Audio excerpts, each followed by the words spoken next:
Chapter 6.1 water lilies by Claude Monet. तैलीय माध्यम क्या है? तैलीय रंग यानी ऑयल पेंट्स। समय 1899। शैली वही। प्रभाववाद संकलन यानी पेंटिंग आज के टाइम पे ये नेशनल गैलरी लंदन में मिलेगी। सभी प्रभाववादी कलाकारों में क्लॉड मोने सबसे अधिक प्रतिबद्ध तथा सहज एवं स्वाभाविक कलाकार था, जिसने प्रकृति के बदलते मिजाज को अपनी कलाकृतियों में उतारा है। मतलब कि क्लॉड मोने एक प्रभाववादी ऐसे कलाकार थे जिन्होंने नेचर को बदलते समय के साथ अपनी पेंटिंग में उन्होंने उतारा। उसका जन्म 14 नवंबर 1840 में पेरिस में उनका जन्म हुआ। प्रकृति के विभिन्न प्रभावों से परिचय के लिए और फिर अपनी कला में उतारने के लिए बिना थके वह लगभग सारा जीवन यात्रा ही करते रहते थे। देखो, प्रभाववादी कलाकार ने ज़्यादातर खुले वातावरण में पेंटिंग बनाई। तो खुले वातावरण में पेंटिंग बनाने का मतलब था कि उन्हें हर स्थिति, जो पूरे दिन की, जो एक समय की पर्टिकुलर समय में जो उनको चाहिए होता था पेंटिंग बनाने का नज़रिया, तो वो वहाँ पर ठहरते थे। इस वजह से उनको जगह जगह यात्राएं करनी पड़ती थी। मतलब पेंटिंग ऑन द स्पॉट बना रहे हैं, तो आप किसी को सुबह का दृश्य चाहिए तो किसी को शाम का दृश्य चाहिए।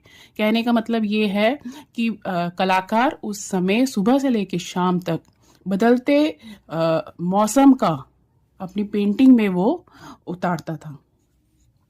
उसे आकर्षक एवं मुग्धकारी फूलों के प्राकृतिक दृश्यों के चित्रण के लिए बड़ी श्रद्धा से याद किया जाता है। देखो, जो क्लॉड मोने हैं उन्होंने ज्यादातर पेंटिंग्स फूलों के ऊपर बनाई। और फूल कौन से? Water lilies. लिलीज एक प्रकार का फूल होता है, जैसे कमल की तरह, जो पानी में उगता है। ठीक है। प्राकृतिक दृश्यों के चित्रण के लिए नेचर को स्टडी किया। इन चित्रों में भूचित्र, नावों के साथ नदियां, सामुद्रिक दृश्य यानी समुद्र के किनारे के, पहाड़ी पथरीला किनारे दर्शनीय है, पहाड़ी सीन बनाए। उसने पानी के बाग यानी वाटर गार्डन्स के अनगिनत चित्र बनाए। There is a number of series कहेंगे कि एक ही कंटेंट पे बहुत सारी पेंटिंग बना देना। ठीक है। जैसे एक थीम है, उन्होंने जापानी पुल पे, उसने पानी के बाग, वाटर गार्डन के अनगिनत चित्र बनाए, जिससे उसकी महान पहचान हुई। वाटर लिली चित्रों की श्रृंखला there is a number of paintings in a one content. बहुत सारी पेंटिंग एक ही चीज पे बना देना। 1899 से लेकर 1900 में बनी तथा जिसमें तालाब के उस पार जापानी पुल का चित्रण है।